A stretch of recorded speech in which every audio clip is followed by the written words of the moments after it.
Hey guys! Today I'm coming at you with a really interesting haul. Justin and I, with the help of our amazing friends Jake and Aisley, went on a lovely adventure down to Vancouver. The reason we all decided to go was there was a pretty cool festival going on down there, held by some really rad people. We went down to Have a Good Laugh Fest in Vancouver, and it was such an amazing time.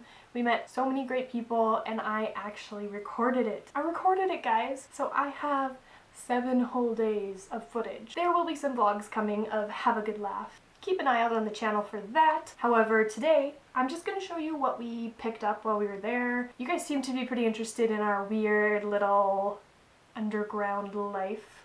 Some of you guys might have seen on my Instagram, I posted a photo of these. So it's 2017, it's the year of the cassette tape in our home. We finally got our hands on a hand-me-down cassette player from Justin's parents. It works so fantastically, and it's our first one ever. When we noticed that a crap load of the bands had tapes for sale, do you think we jumped on it? Because I do. I will kind of try my best to describe the bands that we picked up. I did take small little clips of these tapes playing so I could give you guys the tiniest little taste of what their music is like so that you know before you go jumping into a huge YouTube search. I'm not trying to rip off the bands in any way, I just really want to promote some of these bands to you. I will maybe add that little clip of them playing after I poorly describe what they were like. First tape is Alien Boys. Alien Boys means a lot to Justin and I. A member in this band was also in our favorite band in the whole friggin' universe, the Rebel Spell. If you haven't heard us talk about them, then maybe you're not listening. I guess you would describe their music as tough, but still kind of pick me up. It has some really deep lyrics. I really appreciate the band. I'm a big fan so far.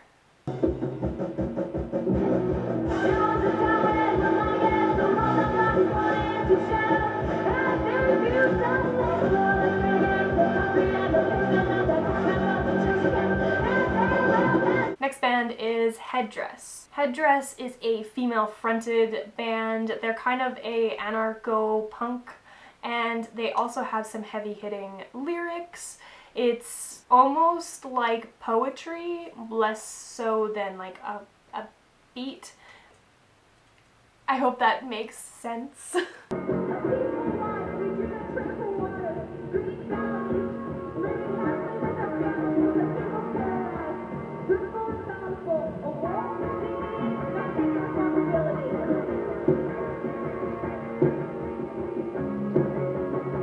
Next up I have Sus Law. Sus Law was pretty grimy.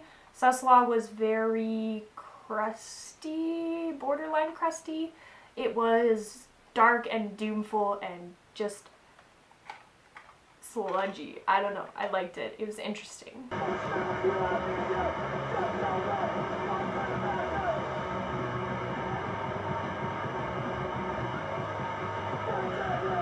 Next up is Chips of Oi. Chips of Oi are some good friends of ours down in Edmonton. They are hilarious. This is a pogo-inspired band by Cookies. It's hilarious. I think these guys knocked it out of the park with this one. It's Chips of Oi, Cookie Boot Boys. Pretty cool.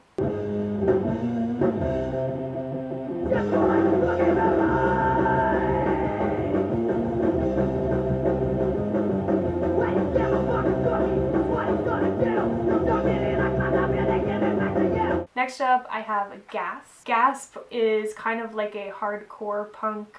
They're down in Portland, so it was really cool that they drove up. I really liked them. They had a good rhythm.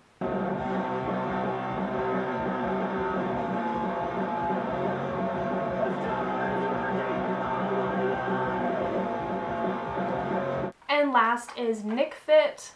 Nick Fit is kind of like an uppity up punk. It's just fun. It was just kind of classic. I liked it.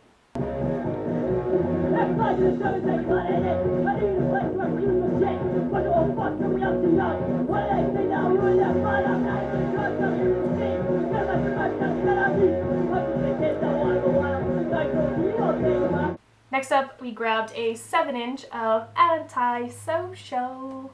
Super old 80s UK punk rock. It was such an honor to have people over from the UK to play their music for us. Such a rad night. I was so stoked.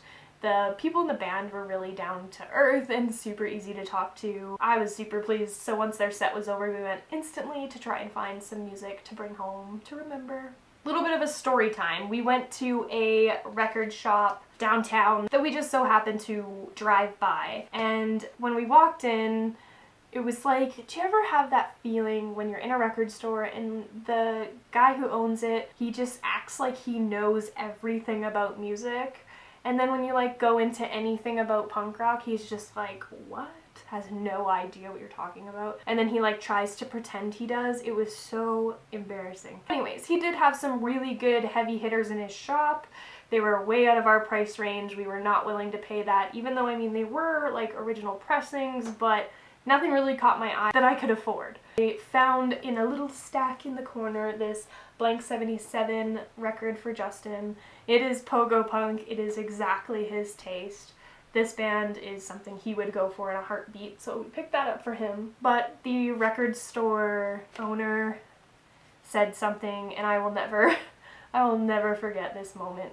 He said, lead singer from Bishop's Green came in the other day, and he was telling me about this new genre called street punk, and we were all just like, new? What? So that was a little embarrassing, because pretty sure it's been around for a little bit here. On one of the last days of the festival, we did hit up another record store that was down on the street that we were having our breakfast at. However, this record store owner was incredibly interested in his stock. He was letting us listen to anything we wanted. He was very open and understanding and truly knew about music. So that was refreshing, and I'm super glad to see that there's still record store owners like that. We only grabbed 2 records from there. I got the Motorhead No Remorse. So now that I look through it, I do have a lot of these songs on other records. I just jumped on it simply because it's a original pressing Motorhead, and I have absolutely no luck finding original pressing Motorhead albums. And I'm not about to get it shipped from eBay, I'm sorry. I'm a dusty fingers kind of person, and I like to buy it in person. I've had a couple Warped albums come to me in the mail, and I'm just over it. I grabbed this nonetheless, even though it seems like it's like a compilation disc. And we also got the Angelic Upstarts, and this one was printed in 1983, so it's some seriously old 80s punk rock. Gotta love that, and it's in nearly mint condition, so these were fantastic pickups for us. Next up, my amazing friend Aisley took us to the most wonderful bookstore. She took us to a Anarchist bookstore that is completely run on volunteers. All the books are reasonably priced. It was so fantastic. All of the categories in the store were so interesting and so thought-provoking, and all the books in there just screamed knowledge. So that was so amazing to be there. As you just saw, I bought a few books, but the best part about it all is that they all in total came to under $20, so I can get on that. First up is Voluntary Madness. I've read 10 pages into this, and the writer is already so incredibly intelligent. Their vocabulary is impressive. So the reason that this one jumped out at me is because it's about mental health. It's about a woman who goes under the radar into 3 different institutions. She submits herself in, and she's telling the story of whether she is actually crazy or not. It seems very interesting, and I'm so excited to read it. I grabbed a book from Charles Bukowski. I have never read any of his writing before. I have a few books of his poetry. I really like his poetry. I think he's a very interesting poet. A lot of his words are not beautiful in any way, shape, or form, and he's just kind of a little bit rough around the edges, and I just really enjoy that. It's definitely up my alley. So I'm really excited to read an actual book by him and just kind of see what his true writing is like. I didn't even tell you the name of it. It's called The Most Beautiful Women in Town and Other Stories. This one really hits home for me. It's called The End of Oil. This is something I've been thinking about for a really long time. I just haven't done my proper research to have a well-formed opinion on it. I'm super curious to see what they say about the end of oil in this book. Anything they have to say about how we can start to progress into something different and healthier, that would be great. So I'm really excited to read this one. One of the little dollar bins outside, there's an extremely old and yellowed, beautifully put together Alice book. It's the annotated Alice's Adventures in Wonderland and Through the Looking Glass. So really cool, $1, you can't beat that. There's some amazing illustrations inside, so I'm stoked. And lastly, with the books, I have two about food. If you don't know this about me, I'm extremely interested in nutrition. I love learning about food and what's good for you and what's bad for you and why is it good for you and why is it bad for you and what's in this and what's in that. Very interesting to me. So the first one is Animal Vegetable Miracle. This one is about a family that adopted a vegetable-based diet and the ways that they found it to improve their life, which I can relate. And the second one is called Feeding the Future. No cover, just black. It was pretty cheap, and I have absolutely no idea what to expect from this book, but I'm really excited to see what they have to say about feeding the future. We know that we have way too many clothes. We have so many band t-shirts. You wouldn't even believe it. Between the two of us, there's got to be a couple hundred in our closet. But however, we continue to purchase band merchandise. Gotta support, right? We grabbed a Have a Good Laugh Fest t-shirt. We weren't huge on the design for this year, so this one is from 2016, as it says right here. However, we're just gonna fix that. We're gonna like find a piece of fabric with a 7 on it or Sharpie it in or something. Or we'll just leave it, who knows. We just really liked the splatter design. We loved the design on the front. It's just more of our style. One of our friends, Colby from Edmonton, has a screen printing business, and I picked up this Tank Girl shirt from him. It's just a whole big montage of tank girls, and I do plan to cut it out and maybe sew it to the back of my white leather jacket because it would look really good there. So that is what I'm thinking about for that guy. The last shirt isn't even ours, but I had to show it to you because it is fantastic quality. Ugh. I have never seen screen printing be this crisp and clean here in Canada so far. So this is a blue GBH shirt, and as you can see, it is extremely well done, extremely well pressed. It's a long sleeve, and it does have that same logo down the sleeves. This one we picked up for our good friend Riker, however, couldn't pass up showing it to you guys. I will link the Instagram page down below to the awesome people who make these, so you can check it out for yourself. They have quite a few other options for shirts on their website currently for pre-order, and they also did make the necklace that I'm wearing here. It's a iron cross with Motorhead written across it. Justin wouldn't let me leave without buying it. He said, "You need that." And I did. I really did. So I'm glad he did that. I love this necklace so, so very much. And would it be a punk festival if you don't come home with 1,000 more pins? Let's be honest. I mean, who doesn't need these in their life, right?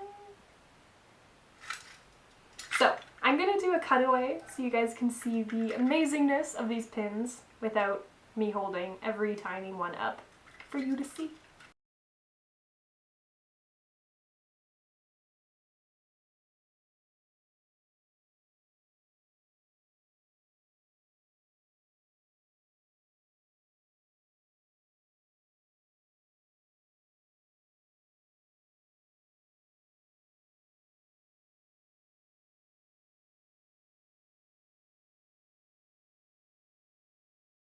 that is everything, guys. That is the funky little things that Justin and I collectively grabbed throughout the festival. There was a really, really cool punk rock flea market going on in the backyard show in the, I want to say it was the third day. My brain's all over the place with that week. There was that cool little punk rock flea market where there was little vendors set up selling a bunch of different cool punk rock things, so that was great.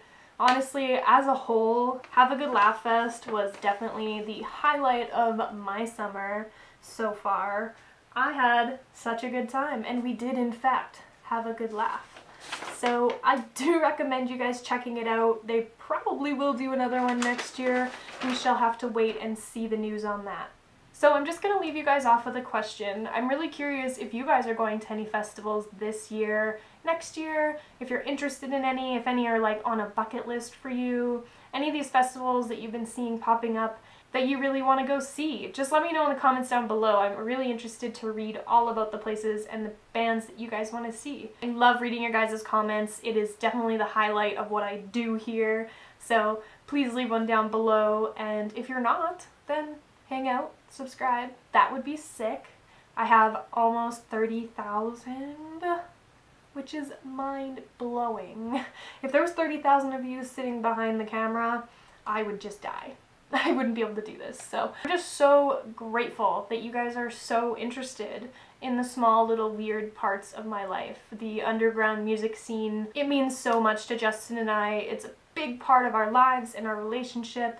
And I'm just so grateful that you guys are hanging out and sticking around and listening to me talk about it. The real key is to keep it alive in your heart, keep it alive in your local scene. Just try and be there and show up and go to the shows and buy the merch and just help, you know? That's all that matters. Thank you guys so much for hanging out with me today. Make sure you keep your eye on the page for some of these vlogs coming. Not too sure how many there will be. There is 7 days of footage for me to get through, so stay tuned for that. It will be up very shortly for you guys. Until then, I will see you guys in my next video.